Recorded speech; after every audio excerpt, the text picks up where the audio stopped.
Hello, everyone, and welcome to the Cut to the Chase Sports Podcast. We bring unique insight and analysis behind your favorite teams at the collegiate and professional levels. I'm your host, Chase Johnson. To my right, we got Brady King. Brady, what's going on? Man, not much. Just finished up second semester of the school year. Got summer rocking and rolling along, and just excited to be back. And yeah, that's pretty much it. All right, and I mean it's that point of the time. You know, we're transitioning to summer and everything, but we've got a special guest on the show. But he's a friend. He hasn't been on the show in a minute, but he's a good friend of ours. Gareon Conley down below. Thanks for stopping in, Gareon. Yeah, man. Appreciate y'all having me back on. Hey, most definitely. Sure. But, you know, I mean, there's been a lot that's gone on since the last time we got a chance to talk with you. What's new with you? I know stopping football and focusing on other things, but what's new in your world? Yeah. So, man, what was the last time I came on? I think it was before I went to the UFL or after I went to the UFL? I think it was before you went to the UFL. It would have been. It was probably like 2023, right? It was summer 23, I think. Yeah, summer 2023.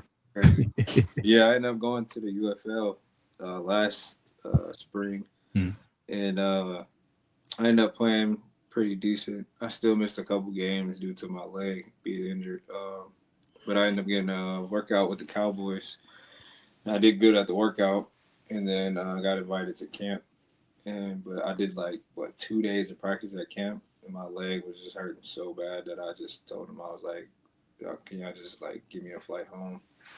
I can't do this shit. And then I was obviously in that moment, in that first week or so, I was just fucked up. So I was thinking about retiring. But basically I was just retiring until I found out what was wrong with my leg. So I guess you could say I retired, but basically it's just if I find out, I'm still searching for answers and doing stuff to try to figure out what's wrong with my leg. I actually ended up getting my rod taken out 2 months ago that I had in since I was a rookie at the Raiders. And my leg's been feeling a little bit better, but I haven't been able to run yet, so I don't know exactly if it's actually healed or the pain is gone that I've been dealing with. But when I find that out, that'll basically really tell me if I'm completely retired, if I'm done with it, if I'm going to try again. But since then, obviously, I was training. I explained that last time. I was training kids, but I took it more serious to this approach after I left from the Cowboys. I started renting at a gym and doing training there, and then training out here in my garage gym in the fields out by my house. Been getting a couple more kids, and then that's really it. Cool. I mean, you're looking at, you talk about Conley Island, correct? That's what you're kind of running out there with DBs and linebackers? Yeah. Well, I train, so basically do sports performance training. So any athlete, I got two kids actually that play football and basketball. I had one kid come out for a workout. He plays baseball. I don't know if he's coming back or not, but I do sports performance training for all athletes because all athletes need the same things. They need speed, power, strength, conditioning, change of direction, agility, footwork, all that stuff. So I offer that for anyone. And then I do obviously specific position training for football players, DBs and linebackers. Heck yeah. I mean, so when you say when you do specific training, do you ever bring in wide receivers to run routes and stuff too, or do you is that high school kids or what age groups are we talking here? Yeah, so I do. I mean, I offer training to ages from 9 to pro level. I got mostly high school kids because I started off training way back when that was 2021. 2022, my stepson and they're all high schoolers. I was training 4 of them for free, and my stepson because those are his friends. And then I ended up picking up kids around different schools and that they knew. So I got mainly high school. I ended up picking up 2 kids that were in 8th grade, which are now 2 are freshmen. I picked up 1 in 7th grade actually, or 6th grade. He's now 8th grade, so I've had them. And then I actually had 2 guys hit me up that were trying to go. Well, one's pre-draft, and one was trying to go to the UFL. So that was my first like collegiate athletes that I had as well. But yeah, I do. I did wide receiver training when I first started. I did wide receiver and DB because I loved playing wide receiver. Like that's what I wanted to be before I even played corner. But it was just like too much, like planning, doing all the workouts, and then trying to switch up the workouts for like the DBs and the wide receivers in one session. Like when I'm by myself, it just took too much. So I just told receivers like I'm not really training them anymore. But I do the ones that I have trained before and that I know, I tell them like, hey, we're doing field work Saturday. Like come get some routes in so we can go against the DBs or whatever, stuff like that. For sure. And I want to say with this side of things, I mean, Coach Albrady, but on this side of things, when it comes to training athletes now, and especially when you're looking at like DBs, is that something that, you know, you've kind of had in the back of your mind whenever, you know, you stop playing or whenever you have a moment that you've wanted to just, you know, help out others, help out younger players and stuff like that? Or is it just like a training or a coaching mindset? Like where does that come from with you? I think me in general, I just always wanted to help people. I felt like that's my purpose here, is to help people. I feel like that's everyone's purpose on earth, is to serve each other. And I've always been a helping type person.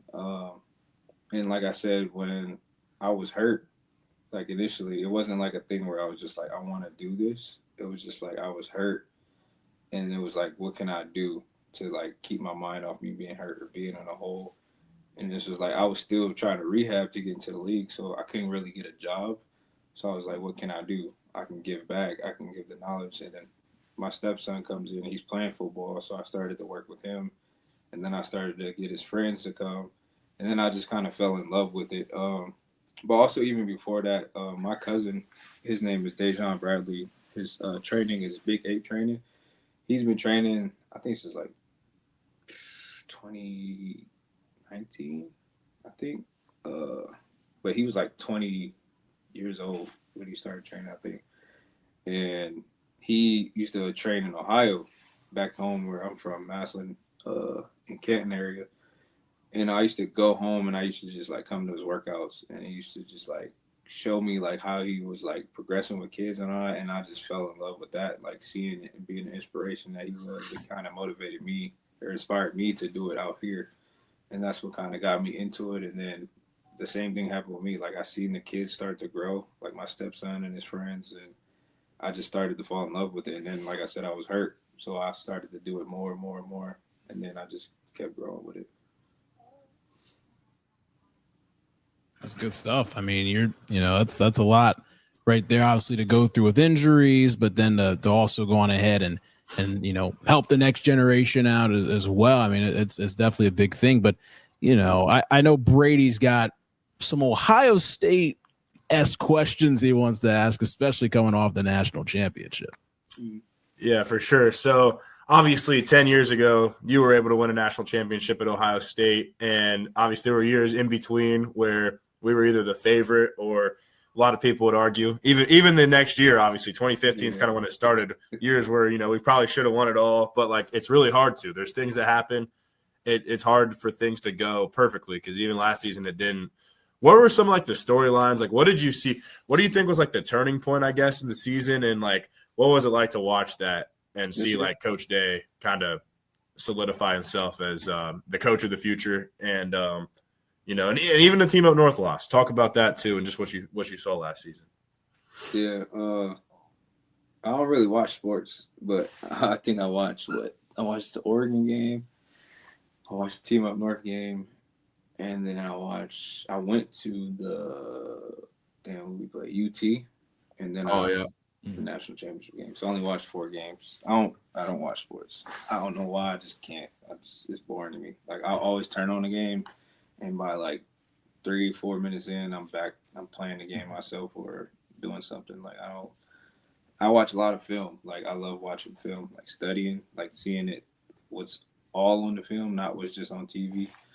But from what I watched and what I've seen, the season was good. Kind of not all the way, but it was kind of similar to the year we won when they had that loss to Oregon. And we had, I think we lost to Virginia Tech that year. Obviously, that was a way worse loss, but it was just a thing where it was just like us losing and them losing, kind of like it turned us into that national championship team. And we knew we couldn't settle just because we had all these great players. Like, I feel like that's what it was for us. And I seen that with them.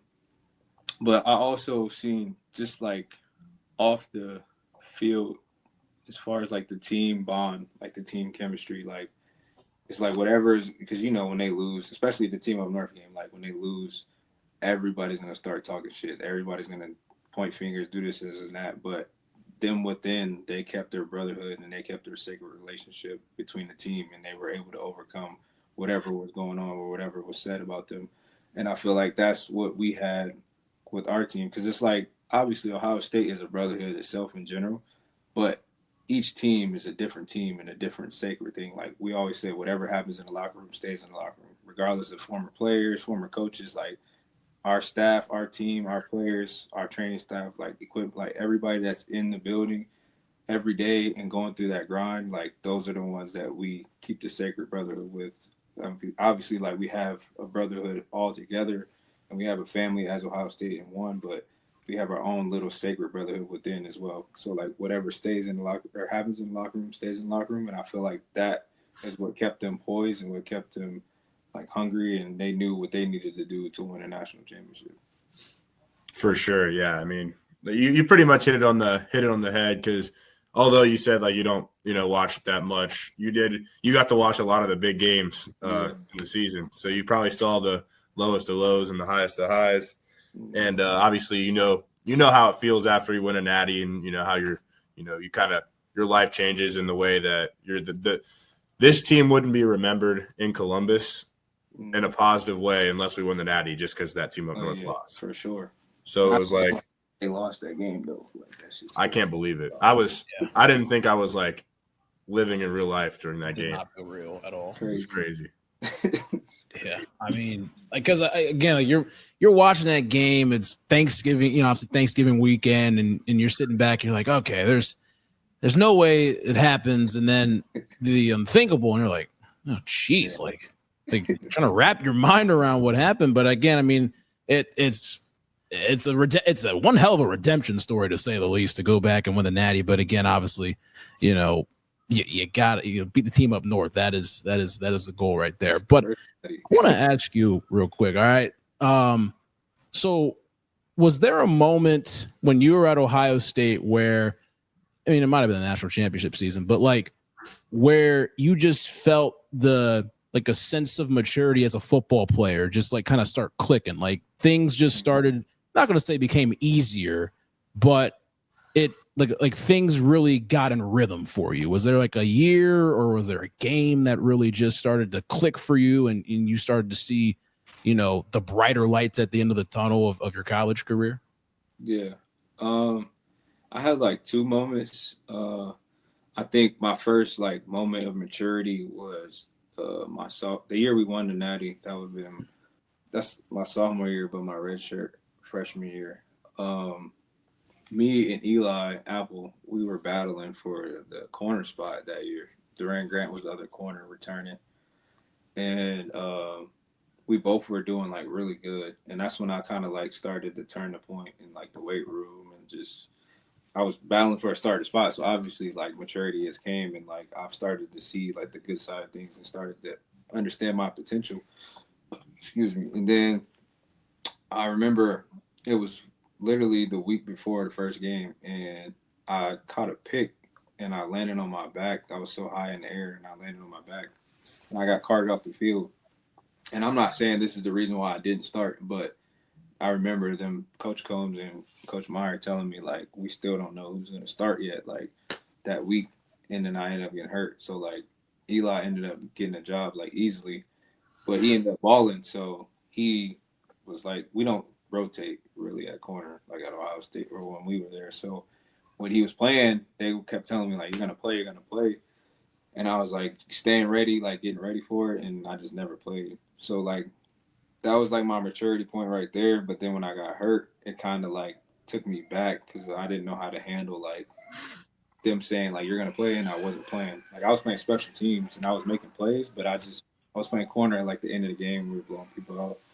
So then I was like, I took a step back where I was like, just like feeling sorry for myself, I guess, or like just like, oh, I don't care. So I stopped preparing and I stopped doing what I was doing like I was gonna play. And I remember that year we played Michigan State and Eli was hurt. And Coach Combs told me like right before the game, like I was gonna start. So me not preparing or doing anything, like I was shook. And I realized like that point in time, like I wasn't gonna be ready to play. And in my mind I wasn't, and it showed. And I got shitted on for like the first 4 plays. And then I got benched, and then Eli ended up coming in playing hurt. And I remember him telling me, he was like, man, I couldn't let you go out like that. Like, so I just had to come play hurt for you. And then that was another turning point where I like gained like full maturity, and I seen like I need to prepare even if I feel like I'm not going to play and not feel sorry for myself or make excuses. Like just always stay ready because you never know when your opportunity is going to come. And then I ended up not playing that year really at corner. I played special teams. I made a lot of key plays on special teams. But then that year after that, that's when I started, and that was kind of where I really took off. And then I knew right then and there, like I was going to go to the league. Yeah. Because you played 4 years, right? And then you started in 2015 and then 16. Yeah. And 16 was the year. Talk about – because I think that might have been arguably the best DB room in college football history. I mean, you got what? You had you and Marshawn Lattimore as the starting like outside corners, right? Yeah. If I remember correctly, Denzel Ward played in the nickel a little bit that year. That was when I played nickel. So you played nickel, okay. What happened was – and this is what it's crazy. I was just talking to my fiance about this today because she was asking, what did she ask? She asked something because my stepson, he goes to Nebraska. He plays corner. She was asking something about like, do they rotate or like, how do you know your spot was secured when I was playing? And I told her, I was like, you don't have when I was playing with Coach Meyer, you don't have a secure spot no matter who you are. Obviously, if you're the quarterback, you got a secure spot. Like, yeah, you like Joey Bosa, like Zeke, you got a secure spot. But like, you don't really have a secure spot with Coach Meyer and the way he did things. Like, I was a senior and I was a captain and I was a returning starter. But you got Marshawn Lattimore and Denzel Ward like competing. Like, your spot ain't secure. Like, if you don't compete and do what you got to do, you know what I'm saying? So at that point in time, they were playing good as hell in camp, and I was playing good, and I was just like, Coach Combs was like, we might need you to play some nickel. And I'm like, shit, I'll do that. That'll help my stock rise. But Damon Arnett, he was playing nickel at first, but he wasn't doing that well. So I ended up playing nickel, and then Marshawn and Denzel were playing on the outside. So they ended up being on the field at the same time. Bro, I forgot Arnett was on that team too. That's like, what, 5 first-round DBs? Because you, Lattimore, Ward, and then Malik Hooker was safety that year. Safety, yeah. Wow, that's crazy. I forgot Arnett was on that team. Yeah, Damon Webb was the other safety. He's that's like right. the best DB in the CFL right now. Yeah, I remember he had a pick 6 because my brother was at school at Ohio State then, so I went to a couple of games. I'd be in like the student section. I was only in like 6th grade. I remember he had a pick 6 against Nebraska when like what was that? That game was crazy because that was supposed to be like a good game. Yeah, I think that was the first game where I actually like got some like actual reps at nickel. We scored like 60 points. Yeah. I'm trying to think that year too. I think you guys played Tulsa the second game. That was I was at that game because it was cloudy and then turned to like a monsoon. I remember, and then and Marshawn had pick 6s. I was gonna say we won the game exactly because it was like 20-3 or something like that. It was like a lower scoring game for sure. But our offense was tweaking that year. No, our offense was so trash that year. Like it was. Well, I mean, like against like the bad teams, but like I don't even know. Well, I thought like at the time I thought it was because of like the receiving group wasn't as good as some of the other years, but then you look back on it, it was like Noah Brown, Curtis. It was the play calling for sure. For sure. Who was the OC? I know he was. Fucking. I think it was Tim Beck. Tim Beck, that's right.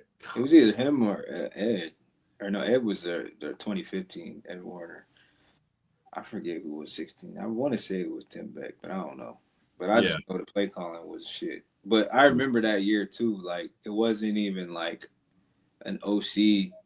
Like it was like an OC, Coach Meyer, like fuck that. No, we're running this, and it was just like that's why the play calling was bad as well because like Coach Meyer would like step in and do his calls himself, and it was just like it don't work like that, bro. Like you gotta let your OC be your OC. Right. That Clemson game was kind of what made me like put me over the top. Yeah. was the man, I had to pick the second play of the fucking game. That's right. Oh, we remember. I do remember that because we had like 2 picks and like 4 or 5 sacks. Like, and then you caught the pick in like field goal range too. And we somehow we did 3 field goals. I thought we were gonna win after that play. Yeah. Me too. Oh my gosh! Didn't even score a fucking point. Man. I mean, I don't know, man, but I do want to transition a little bit. I know we'll get you out of here in just a moment. Again, we appreciate you taking your time to come on here, but I'm just looking at when it came to a new season. How did you go about setting? Did you set really specific goals before a season, or was it just like, I just want to start, or I want to, get like a certain amount of playing time, but like, did you have really specific goals each and every year? Yeah. Obviously when I wasn't starting, my first goal would be to start. I wanted to become a starter. But every year my goal was to be an All-American. And obviously I never achieved that goal, but I never would settle for less than being the best. Like even in the league, like I never was all pro or made Hall of Fame or won a Super Bowl, but that's my goals. Like I always set the highest goal and the highest standard because I'm willing to chase perfection even though it's not obtainable, because that's the only way you can work towards it or get close to it, So I always set goals like that. Every year I had a goal to be All-American. Every year I had a goal to be All Big Ten. When I wasn't a starter, the goal was to be a starter. I wanted to get a minimum of at least 5 picks each year, 20 tackles minimum. Wanted to work on I used to have I still have it, but I had a false step every time the ball snapped. So I wanted to work on that, like start peer stepping, work on my kick slide. I had a lot of goals, like it was real particular. Watch film at least 2 times a day, get in the ice bath or contrast at least once a day, like shit like that. For sure. Who were the All-American corners in 2016? Do you remember, by chance? I do not remember. Got you. Because like you probably would have been pretty close to. No, so 2016, I was second team Big Ten. Really? I didn't have a lot of targets. True. Like, I was a returning starter. They didn't throw it like it was at least. I would say at least 3 games where I had 0 targets. Like not even like saying like they didn't catch it. They didn't even throw it to my side. Like they was just. They should take that into account more. That's crazy. Yeah. That's why I got drafted too. Like because like people don't understand that. Like they'll look at it like, oh, he went second team All Big Ten. Like how do you go first round? You know what I'm saying? Like he had this many amount of picks, but it's like that's the media. That's how outside people looking. Like NFL scouts are like, well, damn, how do you go second team Big Ten? Because they're not fucking throwing to his side. Why are they not throwing his side? Oh, his film from last year is that good. Oh, when he played the first couple games, they seen how good he was. So the other teams aren't throwing to his side. And then when they do throw to his side, it's a pick. So, like, I think I had 2 picks that year. Or I think I had 4 that year. So it was like, I would say I probably had maybe 20 targets, 4 picks. You know what I'm saying? So they look at that and it's like, well, he's second team All Big Ten, but every time it was a target, he got a pick or a PBU. So for sure. I mean, that's crazy. That defense was probably top 3, top 5 in Ohio State history. It's just that team won't get remembered as much because of the offense. Because the way we went out, it's crazy. Yeah, true. Lee Hooker, Marshawn, Denzel, insane. Taquan Lewis, Sam Hubbard, Nick Bosa. Like, we were going crazy. Just pulling names out of a hat at that point, man. Everyone's NFL players all over the field and studs. And I think the first time we had you on, we were talking about how cornerback. I mean, it is, but like besides quarterback, that's one of the toughest positions out on the field. Probably the toughest non-quarterback position on the football field, because you're literally reacting to another high-profile athlete in the world. You're reacting. You're having to make plays. And that's where, like, the stats and the numbers, sometimes it fluctuates up and down, especially, like you mentioned, if they're not targeting you on the upside of the field. Yeah. No, that shit is hard, man. I be trying to tell people, I think it's harder than quarterback. I think quarterback is definitely hard as shit, though. Like, I don't think I could play quarterback in the NFL. But I think corner is the hardest, because not even just because of guarding the receivers. Like, you got to guard tight ends, you got to guard receivers, you got to guard running backs sometimes. And then you got to come tackle running backs, receivers, and tight ends. And you might have to come up in the run and go against some linemen. Like, you got to go against everybody and do everything. Like, D linemen, yeah, they got a hard job in stopping the run and going up against linemen, but they don't have to go cover as well. Like, we have to do both. Like, and then, like you said, world-class athlete as receiver, shit, there's world-class athletes at fucking tight end and running back, too. Like, you got to run a 4.3, 4.2, and imagine fucking Zeke Elliott running a 4.3 coming at you full speed after you just ran down the field with Tyreek Hill or somebody fast as hell thinking it's going to be a pass, and it's not. Now you got to come up and stop the run and tackle a 4.3 guy that's running full speed at 225. Like, that's the stuff that they don't see or think about. That's don't crazy. Don't know how you guys do it. You know, you guys are just different world. You know, it's wild. Crazy world out there. It definitely is. One last question for you. I know you say you don't watch a whole lot of TV and sports now and everything, but I'll like a throwback question. Was there a corner that you really watched when you were younger, or someone like a player? It doesn't have to be a corner; it could be a receiver, like you mentioned earlier. Like, was there a player in the National Football League or college that really you looked up to or got you more into the sport at all? When I was in high school, Reggie Bush. I used to just watch him and DeAnthony Thomas. Like, I used to watch their highlights before the games, like in high school. Like, they were just elite. Like them. Oh, I used to watch what's brother's name from West Virginia? Tavon Austin. Yeah, I used to watch his highlights too. I used to just, because like I said, I wanted to play receiver. Like, I love playing receiver. I was actually all Ohio my senior year. And again, I didn't get any targets at corner because I had a good junior year. So all my stats for my senior year were really offense. But I used to just watch a lot of like offensive players, like Reggie Bush, DeAnthony Thomas, Tavon Austin. I'm trying to think of some other people. He was in college back then. I don't even know if y'all know Dree Archer. He went to Kansas State. Yeah, he went to where did he go to college? Kent State. Kent State, that's right. I was like 30 minutes from where I live, so like he was like one of the guys I knew from around the area. He went to the Steelers, right? Yeah, that's right. He did. I remember him. I never really watched the NFL. I can't really tell you, it was out there when I was in high school. Yeah, I didn't watch it. I was watching the NBA. Yeah, I feel like that's everyone in the NBA watched the NFL growing up. All these NBA guys or all the NFL guys wanted to be hoopers growing up. It's funny how it works, man. So bad I wanted to hoop. That was my first tattoo. It's crazy, man, crazy. But Gareon, man, we appreciate you coming back on the show, man, taking some time out of your day to talk to us, man. It's always good having a conversation and just seeing what you're up to, man. Just keep up the great work, and again, appreciate you coming on the program. Yeah, man. Appreciate y'all having me back, man. Anytime. Yeah, appreciate you. Yes, sir. With that being said, that's Gareon Conley. We're Chase Johnson, Brady King. We'll see you guys next time on the Cut to the Chase Sports Podcast.